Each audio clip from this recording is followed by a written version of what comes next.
Arte Moreno ends his boycott of the media after 3 years of self-destruction, refusing to talk to the media, blaming the media for being unfair, and goes on and on and on. Why he ever chose that mode is beyond me, because Arte Moreno is a tremendously successful businessman. And what line of business was he in, John? Billboards, communication. Hey, yeah. And yet he creates this war with the media. And I'm sorry, Hacksaw Rule 102, don't get involved in a fight with the media. The media's got the last bullet in the gun. Anyhow, Arte Moreno ends his 3-year barricade on the media. Pretty interesting press conference in Tempe. A, I'm keeping the franchise. B, this franchise will not be sold. C, we expect to lose $50 million this year because of a decrease in revenue and an increase in payroll. Well, I understand all that. Then he made the comment, blame me for not putting a playoff team on the field for 10 years. It's on me to build a winner. Damn right, that's your organization. You're the one that was impulsive.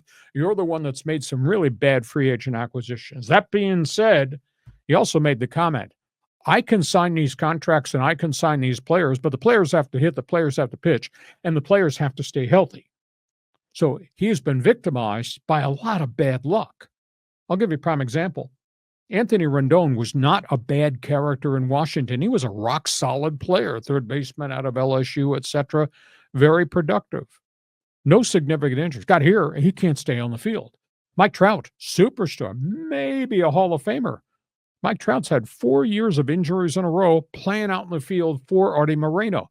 So Moreno, in a sense, I side with the fact that he can sign all these players, and he's made some mistakes on players, the Josh Hamiltons and the Vernon Wells and the Justin Uptons of the world.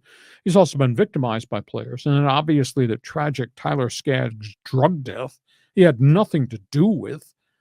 That's a byproduct of a player who was addicted to painkillers because of baseball injuries. And, prior to that was the terrible death of the number one young prospect pitcher, Nick Adenhart, who was hit by a drunk driver. So, they've had a lot of bad luck. He was asked about staying out of free agency this offseason. He signed all these team utility man type players. He says, I was not going to give a 5 or 6 year contract to a guy that was just going to be my designated hitter. He can't play every day on the field. I'm not doing that. And he said, I'm not going to give a pitcher, $200 million who has a history of breaking down. I'm not sure who he was referencing. So he's still spending money. His payroll is bumped up from where it was a year ago. The end of the day, blame me. Damn right we are. Blame you. You're the one that's got to hire the right general manager or put the right money into the farm system. Farm system is negligible in terms of what they've been able to get to the major league level. But at least he ended the embargo in terms of dealing with the media. Quit trying to be a hard ass and a bad guy to the media. Work harder at putting a better product on the field. And I'm fascinated to see what they've done in this offseason with these, I call it team utility man acquisitions. Maybe they'll be better. Maybe some guys will have good seasons. Maybe the kids will take the next step forward. I don't know if they're a playoff team. I have doubts they have a playoff team. But that being said, he signed some reputable, established major leaguers, whether that's Kenley Jansen or that's Jorge Soler, all the way down to our own Kevin Newman. He's got some guys who've proven they can play. And if those guys can play with the young kids who now take another year step, maybe they'll be better. I want to see the Angels do better, because I think that could be a great product and a great market unto itself in a unique stadium situation, because they have the market to themselves. There is no competition. There may be Dodger fans that live in the OC, but I'll guarantee you in the 714 area code's a hell of a lot guys that bleed halo red. So we'll see where this goes. Your response to Artie? First of all, I like him coming out and talking to the media and being transparent. Finally. That's good. And you can't blame Artie for trying. He's spent a lot of money, and like even that Albert Pujols deal kind of didn't really pan out. Or no, yeah, yes. The Albert Pujols one didn't pan out. And I think there was some question about Pujols' age as well on the whole thing.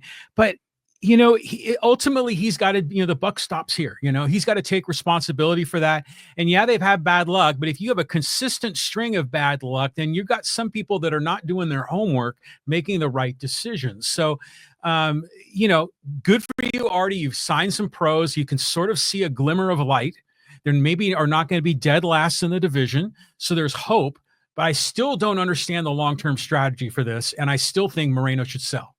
He says he's not going to sell, and they signed another 3-year lease extension. It'll take the Halos to 2032 at Angel Stadium. But there are renovations and repairs that still need to be made there. There's still issues with the city of Anaheim over that. But, what did I say last week? Maybe we need to put an embargo on criticism of the Angels, and let's just see where they can go from here, because I did think they invested a chunk of change into this payroll, into this roster, to try to supplement the young guys they have that they've kind of forced to the forefront. So we'll see if Arte Moreno can regain some credibility, because obviously there's been a lot of erosion, and he should have never, ever got involved with this anger management issue with the media, because you just can't win that fight when we're looking at your product that has 99 losses on the season. Okay, Padres, Dodgers, Angels. Chat box is open. First timers invited to jump on board. Agree with what we say or disagree.